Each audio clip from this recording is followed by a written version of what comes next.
Hello friends, आज की इस वीडियो में हम बात करने वाले हैं संविधान के भाग 5 और संविधान के भाग 6 की। इनका डिवीज़न किस तरीके से हुआ है। तो पहले हम संघ सरकार की बात करते हैं। संविधान के भाग 5 में संविधान के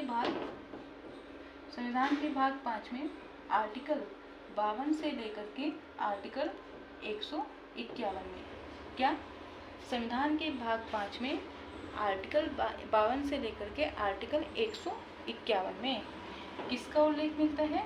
संघ सरकार का। किसका उल्लेख मिलता है बेटा? संघ सरकार का। ठीक है, संघ सरकार का।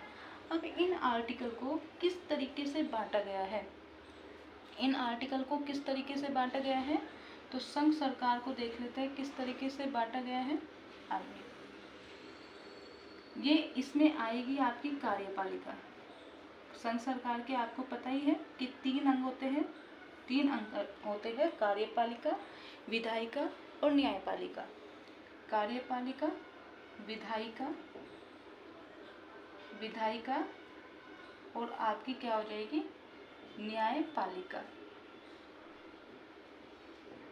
ओके, न्यायपालिका। तो ये तो 3 अंग है इनके महत्वपूर्ण, लेकिन एक चौथा भी पार्ट इसी में ही आ जाता है, जो एक इम्पोर्टेंट पार्ट है कैग का, CAG कैग। ओके, भारत के नियंत्रक एवं महालेखा परीक्षक। ये भी संविधान के भाग 5 में ही आता है और संघ सरकार का ही ये पार्ट है। तो संविधान के भाग 5 में अनुच्छेद 52 से लेकर के 151 में संघ सरकार का उल्लेख मिलता है, जिसके 3 अंग है, कार्यपालिका, विधायिका और न्यायपालिका।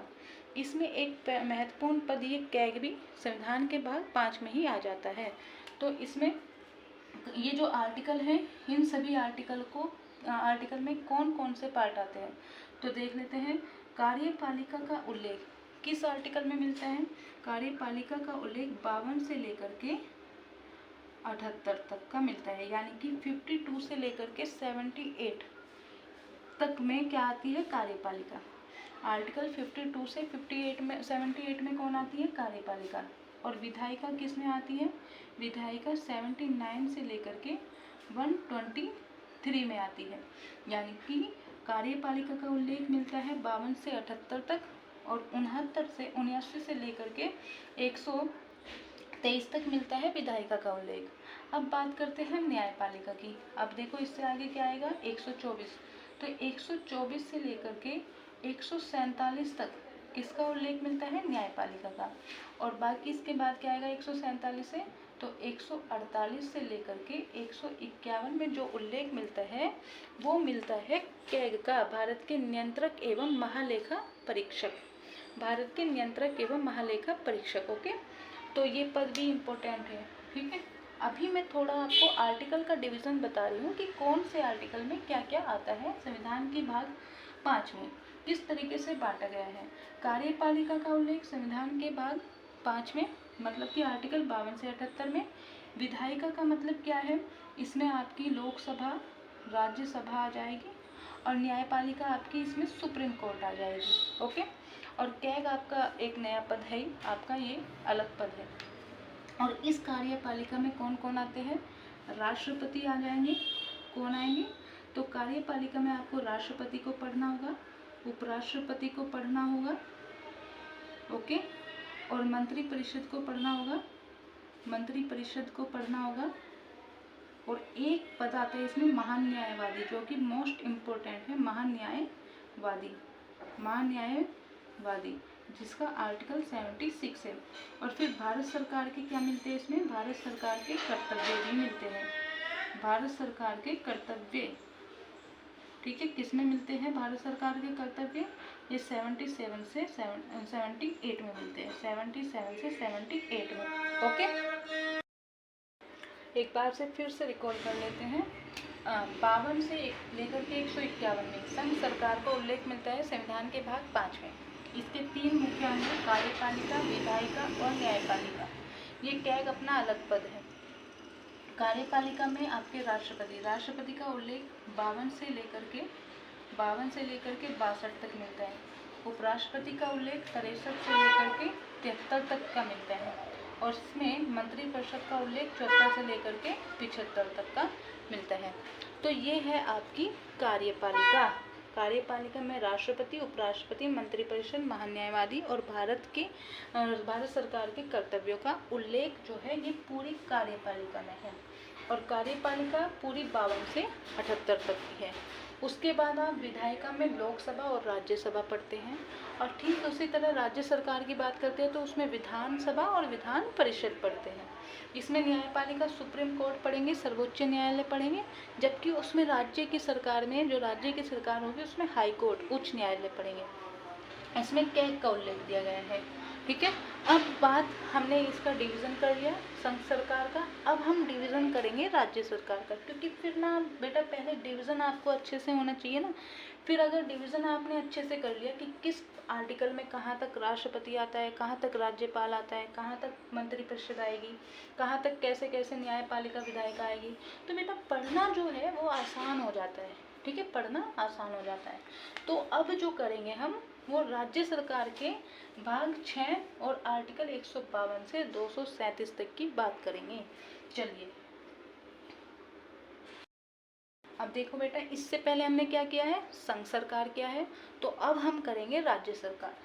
तो भाग किसमें, भाग 6 में। और आर्टिकल कितने हैं, संघ सरकार के आर्टिकल 151 तक थे ना, तो अब 152 से लेकर के 237 तक। ठीक है, क्या किसका उल्लेख मिलता है इसमें, राज्य सरकार का। राज्य सरकार का उल्लेख मिलता है 152 से लेकर के 237 तक। अब जिस तरीके से आपने संघ सरकार का डिवीज़न पढ़ा है, ठीक उसी तरीके से आप बेटा राज्य सरकार का डिवीज़न पढ़ेंगे। और ध्यान रखना, जैसे आप संविधान के भाग 5 में कार्यपालिका का राष्ट्रपति पढ़ रहे हैं ना, तो जस्ट उसी के बाद संविधान के भाग 6 में आप राज्यपाल को पढ़ना। इससे पढ़ना आसान हो जाएगा, तुलना करके पढ़ना तो आपको आसान लगेगा, पढ़ना भी है अच्छा, मतलब ईजी लगेगा आपको। तो अब इसका डिवीज़न करते हैं। जिस तरीके से उनका डिवीज़न था ठीक इसी तरीके से इसका भी डिवीज़न करते हैं। इसमें भी आपकी कार्यपालिका आएगी, ओके, इसमें कार्यपालिका आएगी और इसमें विधायिका या विधानमंडल आएगी। तो आप विधायिका कर दो या विधानमंडल कर दो, कोई बात नहीं। और तीसरा अंग आपका न्यायपालिका का हो जाएगा। तो देखो बिल्कुल सेम है, बस आर्टिकल चेंज है। और इसमें आपकी अधीनस्थ न्यायालय आ जाएगी। क्या आएगी, अधीनस्थ न्यायालय आएगा इसमें।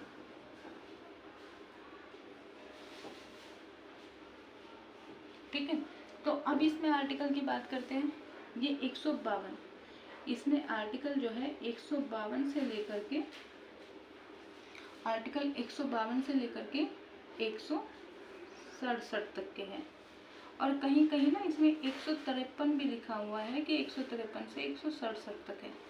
ठीक है, और इसमें आर्टिकल कहाँ से कहाँ तक है, विधायिका में यहाँ पे 152 से 167 तक है। तो 167 के बाद क्या आएगा, 168 आएगा। और 168 से लेकर के 213 में विधायिका का उल्लेख मिलता है राज्य की। और न्यायपालिका की बात करते हैं, इसमें 214 से लेकर के आर्टिकल 214 से लेकर के 232 तक मिलता है न्यायपालिका का उल्लेख। और आर्टिकल 233 से 237 तक मिलता है अधीनस्थ न्यायालय का उल्लेख। अब वहाँ पर बात करते हैं, एक बार तुलना करते हैं संघ सरकार की। तो कार्यपालिका वहाँ पर क्या थी, 52 से 78, ओके। और यहाँ पर राज्य सरकार की विधायिका 168 से 213 है, लेकिन वहाँ पे क्या थी 79 यानी कि 79 से लेकर के 123। ठीक है, देखो यहाँ पे 213 है, कहीं ना कहीं देखो इसका मिला जुला है, 2 इसमें भी है और 1 इसमें भी है, 213। ये 123 है तो ये 213 है। और इसमें आर्टिकल 124 थी वहाँ पे सुप्रीम कोर्ट की, न्यायपालिका की 124 से 147। ठीक है, और यहाँ पे क्या है 214 से 232। वहाँ पे कैग का उल्लेख था 148 से 151। ठीक है, और यहाँ पे क्या है 233 से 237 तक। लेकिन ये क्या है, एक अधीनस्थ न्यायालय है जो किसके अधीन होती है, उच्च न्यायालय के। देखो वहाँ पर हम पढ़ते थे यहाँ पे लोकसभा राज्यसभा, लेकिन यहाँ पे हम पढ़ेंगे विधानसभा और विधान परिषद। न्यायपालिका में पढ़ेंगे हाई कोर्ट, उच्च न्यायालय, और इसमें ये अधीनस्थ न्यायालय है। तो आज आपने बेटा आर्टिकल का जो है डिवीज़न पढ़ा। अब इसके बाद आपको एक एक टॉपिक उठाना है। जैसे आपको भारत की संघ सरकार से कोई राष्ट्रपति उठाना है तो पहले तो इस तरीके से डिवीज़न लिखो, उसके बाद संघ सरकार का कार्यपालिका का उठाओ, राष्ट्रपति उपराष्ट्रपति या कुछ भी मंत्रिपरिषद वगैरह, उसके बाद आपको टॉपिक को क्लियर करना है। देखना बहुत ही आसान से आपको आर्टिकल भी याद हो जाएंगे बेटा, ठीक है।